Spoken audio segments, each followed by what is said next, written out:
അപ്പോൾ നമ്മൾ ചിക്കൻ നേരത്തെ തന്നെ ഉപ്പ്, മഞ്ഞൾപ്പൊടി, മുളക് പൊടി, മല്ലിപ്പൊടി, കറിവേപ്പില, വെളിച്ചെണ്ണ കൂടി ആവശ്യത്തിന് ഉപ്പും ചേർത്തുകൊണ്ട് മാഗ്നേറ്റ് ചെയ്ത് വെച്ചിട്ടുണ്ട്. ആവശ്യത്തിന് സവാള, പിന്നെ പച്ചമുളക്, ഇഞ്ചി, വെളുത്തുള്ളി നമ്മൾ ക്രഷ് ചെയ്ത് മാറ്റി വെച്ചിട്ടുണ്ട്. പിന്നെ അതിലേക്ക് നമ്മൾ തക്കാളി പേസ്റ്റാണ് ഉപയോഗിക്കുന്നത് കേട്ടോ.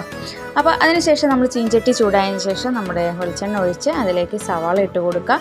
സവാള നന്നായി ബ്രൗൺ ആവുന്ന സമയത്ത് അതിലേക്ക് നമ്മൾ ക്രഷ് ചെയ്ത് വെച്ചിട്ടുള്ള ഇഞ്ചി, പച്ചമുളക്, വെളുത്തുള്ളി, കറിവേപ്പില കൂടി ഇട്ട് കൊടുത്ത് ആ പച്ചകുത്ത് മാറുന്ന സമയത്ത് അതിലേക്ക് മല്ലിപ്പൊടി, മുളക് പൊടി, അതുപോലെ തന്നെ ചിക്കൻ മസാല ഇട്ട് കൊടുത്ത് നന്നായിട്ട് ഇളക്കി കൊടുക്കുക.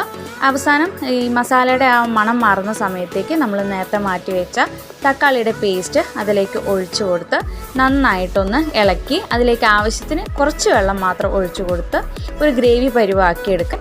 അതിനുശേഷം ചിക്കൻ ഇടയ്ക്ക് തുറന്നൊന്ന് ഇളക്കി കൊടുക്കുക. അങ്ങനെ ഇതാ നമ്മുടെ ചിക്കൻ ഇവിടെ റെഡി ആയിട്ടുണ്ട്.